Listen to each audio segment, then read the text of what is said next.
मित्रांनो, आई कुठे काय करते या मालिकेच्या आजच्या भागामध्ये कांचन घरातील सर्वांना म्हणते, आज आपण आरोहीची चोरोटी भरणार होतो. आता सगळे कार्यक्रम अगदी पुढे ढकलावे लागतील. ईशा म्हणते, आजी अगं शांत हो ना. मग आता आप्पा देखील म्हणतात की कांचन आल्या आल्या तिला काही प्रश्न विचारू नको, तिला आजचा दिवस पूर्णपणे आराम करू देत अगोदर. मग आता कांचन म्हणते, हो नाही विचारत, पण ते अजून आले कसे नाहीत? अभि गेलाय ना त्यांना आणायला, मग एवढा वेळ कसा लागतोय? त्यावेळी आता हॉस्पिटलमधून डिस्चार्ज मिळण्यासाठी जरा वेळ लागतोच ना आजी, असं आता ईशा म्हणते. आणि त्यांना रस्त्यात ट्रॅफिक सुद्धा लागलं असेल. प्लीज आजी, अगं तू शांत हो ना. तस तेथे आता अनिरुद्ध येतो आणि विचारतो, काय गाई मला सांग, अनघा कशी आहे? ती बरी तर आहे ना? तेव्हा कांचन म्हणते, बरी आहे, ती झोपलीये तिथे रूममध्ये तिच्या. तेवढ्यातच तेथे आता आरोहीला घेऊन यश येतो. आरोहीला चालण्यासाठी सुद्धा आता अजिबात ताकद नसते. अभि देखील तेवढ्यात तेथे आलेला असतो. मग आता सर्वजण त्यांच्याकडे अगोदर धाव घेतात. आरोहीला डोक्याला लागलेलं असतं, त्याचबरोबर ती एकदम शांत शांत असते आणि रडत असते. त्याचवेळी आता घरातील सर्वजण पुढे जातात आणि तिला विचारतात, बरी आहेस ना बाळा तू? ती तोंडातून एक शब्द देखील आता काढत नाही. त्यावेळी अरुंधती विचारते, आरोही अगं मी काय विचारते बाळा, तू बरी आहेस ना? मग आता ती यशला देखील विचारते, यश आरोही बरी आहे ना? यश एकदम निशब्द असतो, तो काहीही बोलत नाही. अभि मात्र डोक्यालाच हात लावून बसलेला असतो. तेव्हा आता अनिरुद्ध आणि त्याचबरोबर संजना देखील पुढे येतात, काळजीने विचारत असतात. त्याचवेळी आता कांचन म्हणते, हे बघ आरोही बाळा, तू टेन्शन घेऊ नको, आजच्या दिवस आराम कर हा फक्त. वाटलं तर आपण काय करूयात, नंतर चोरोटी भरूयात, अगोदर तू पूर्णपणे बरी हो. आता असं म्हटल्याबरोबरच आरोहीला काही सुचत नाही काय करावं. ती आता खूपच रडू लागते. तिला त्रास देखील होत असतो, तिच्या पोटात देखील दुखत असतं आणि ती कांचनला जाऊन सरळ मिठी मारते. तेव्हा आता तिला एवढं रडताना पाहून सर्वांच्या काळजाचा ठोका चुकतो. तेव्हा कांचन तिला सावरते आणि खूप दुखतंय का ग बाळा असं विचारते. अरुंधती म्हणते, यश बाळा तिला वर घेऊन जा, म्हणजे आराम करेल ती थोडा वेळ. तेव्हा यश आता ठीक आहे असं म्हणून आरोहीला रूम मध्ये घेऊन जायला निघतो.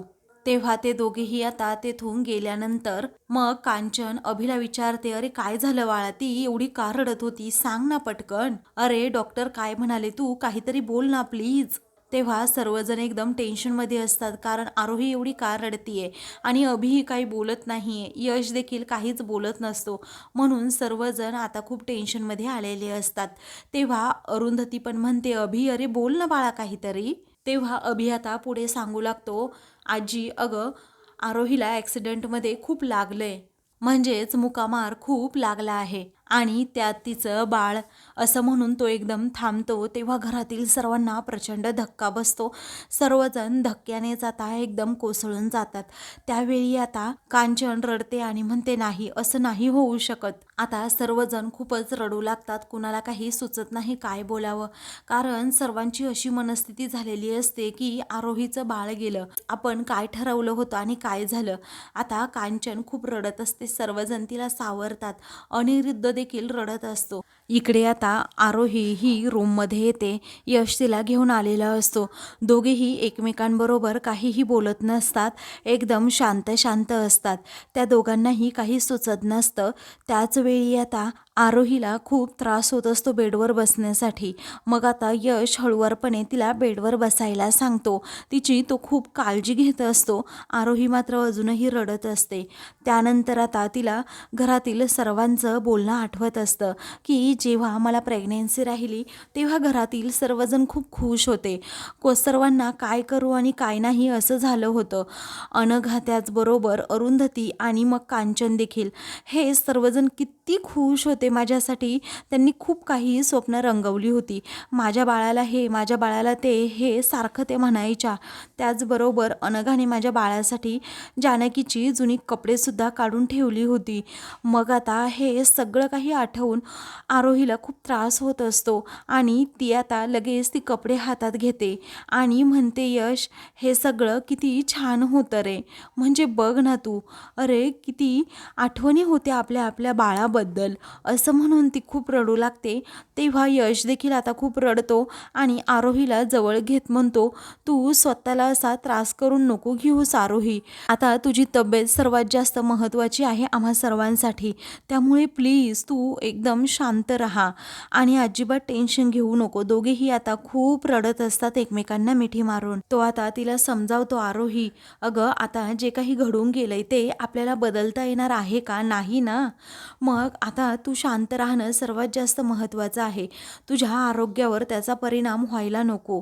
तू अशी सतत रडत राहिली तर मग कसं होणार? घरच्यांना कोण सावरणार? आता मला माहीत आहे तुझी काय मनस्थिती आहे आणि माझी सुद्धा सेम तशीच आहे. पण आपल्यालाच यातून आता बाहेर निघावं लागेल. पण आपल्यालाच आता यातून बाहेर पडावं लागेल. जे घडलंय ना बाळा, ते आता आपल्याला ॲक्सेप्ट करावं लागेल आणि पुढे सुद्धा जावं लागेल. तेव्हा आता ती खूप वैतागते आणि म्हणते, मी नेहमी ॲक्सेप्ट करायचं का? किती गोष्टी ॲक्सेप्ट करू अशा यश? अरे लहानपणापासून देवाने जे काही दिलंय ना ते फक्त ॲक्सेप्टच करत आलीये. अरे जेव्हापासून कळायला लागलं तेव्हापासून मी अनाथ म्हणूनच वाढलीये. परंतु तरीही मी जिद्दीने उभे राहिले, कष्ट केले, स्वतः नोकरी केली. अरे कुणाचाही आधार न घेता स्वतःच्या पायावर उभी राहिले. तेव्हा यश म्हणतो, हे सगळं मला माहिती आहे आरोही आणि याबद्दल मला तुझा सतत अभिमान वाटतोय. तेव्हा आता ती म्हणते, मला कुणाच्याही खांद्यावर ओझं बनून राहायचं नाहीये यश. अरे मी माझं आयुष्य सुरळीत केल्यानंतर माझ्या जोडीदाराची मी स्वप्न बघू लागले.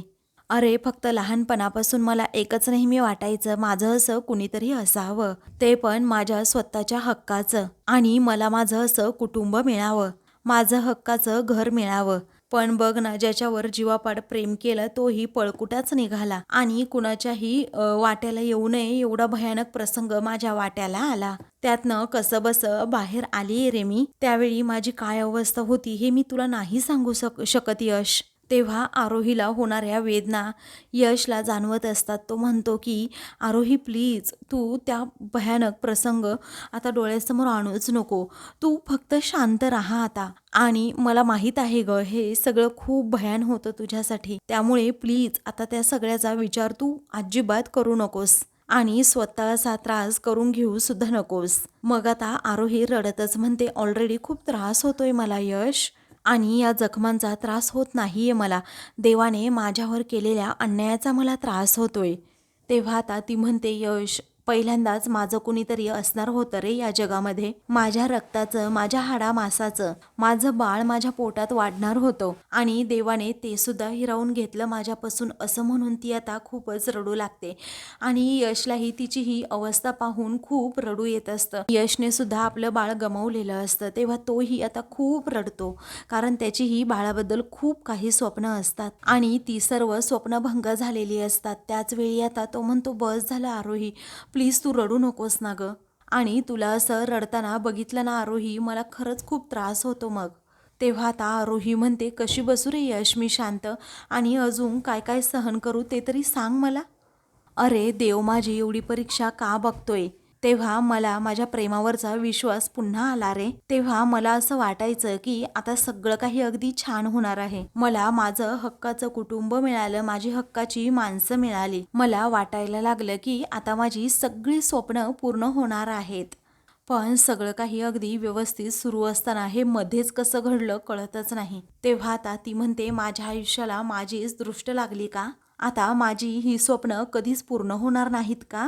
असं ती यशला विचारते. तेव्हा यशला आता खूप रडू येतं.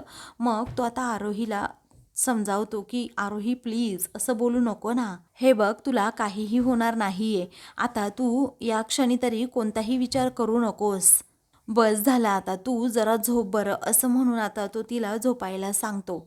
तेव्हा आता ती झोपत नाही, एकदम रडू लागते. तेव्हा आता ती म्हणते, यश तुला माहिती आहे का, अरे उद्या आजी माझी चोरोटी भरणार होत्या, आणि अजून एक गोष्ट सांगू का, 3 महिने झाल्यानंतर बाळ आहे ना ते असं पोटात आकार घ्यायला लागतं. ती आता खूप रडू लागते आणि म्हणत असते, अरे यश आपण दोघांनीही आपल्या बाळाची खूप स्वप्न पाहिली होती. ती आता कधीही पूर्ण होणार नाही. आपली स्वप्न तशीच अधुरी राहिली. आपलं बाळ असं म्हणून आता आरोही खूप ओक्साबोक्शी रडू लागते. आणि मग आरोहीचं हे रडू पाहून यश देखील खूप रडत असतो. त्यालाही काही सुचत नसतं, कारण आरोहीने आत्तापर्यंत खूप काही भोगले. आता कुठे तिच्या नशिबात सुख आलं होतं, तर देवाने पुन्हा तिच्या नशिबी दुःखच दिलं. हे आता सारखं यशला वाटत असतं. आरोहीला या सगळ्या गोष्टीचं खूप दुःख होतंय हेही त्याला समजतं. आणि आरोहीला दुःख झालं की मलाही होतं. आरोहीला असं दुःख झालेलं मी कधीही सहन करू शकतच नाही, असं यश आता म्हणत असतो. ते दोघेही आता खूपच रडू लागतात. त्याच वेळी आता अनघा तेथे येते आणि म्हणते, आरोही. आता आरोही आणि अनघा एकमेकींकडे बघतच राहतात. त्या दोघींनाही काही सुचत नाही काय करावं. अनघा आता पुढे जाते, तिच्या डोक्यावरून हात फिरवते आणि तिला मिठी मारून खूप रडू लागते. दोघींचं हे रडणं पाहून आता यशला देखील काही सुचत नाही. तो पण आता पूर्णपणे कोलमडून जातो, कारण त्याने बाळाबद्दल खूप स्वप्न रंगवलेली असतात आणि आता त्याची ती स्वप्नभंग झालेली असतात. इकडे आता कांचन ही खूप रडत असते. तिला काहीही सुचत नसतं काय करावं, कारण आता उद्या आरोहीची चोरोटी भरायची असते आणि हे काय आज घडून बसलंय. कांचनला आता सारखं वाटत असतं. मग आता पुढे अरुंधती येते आणि म्हणते, आई. अहो, असं नका ना करू, प्लीज शांत राहा ना जरा. मग आता आप्पा देखील म्हणतात, कांचन अशीच रडत राहणार आहे का तू आता सतत? अगं, त्या आरोहीकडे सुद्धा तुम्हाला लक्ष द्यायला हवं ना.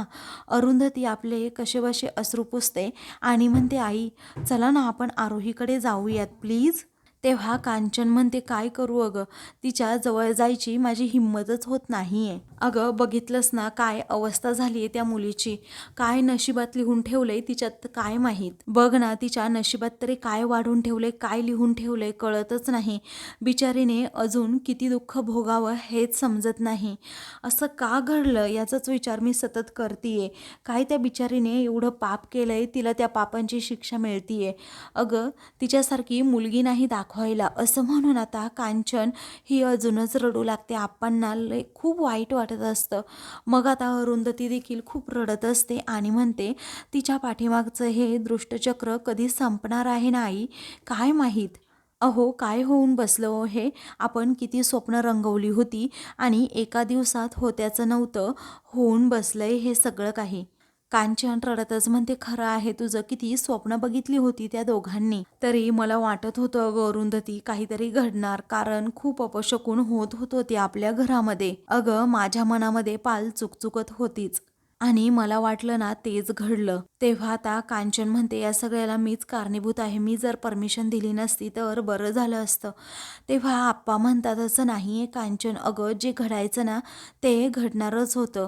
अगं, तिथे नाही तर आपल्या घरात हे घडलं असतं, कारण त्या बाळाचं आपल्या घरात येणं आपल्या नशिबातच नव्हतं. आपले ऋणानुबंधच एवढे होते, असं म्हणून आता आप्पा हे कांचनला समजावू लागतात.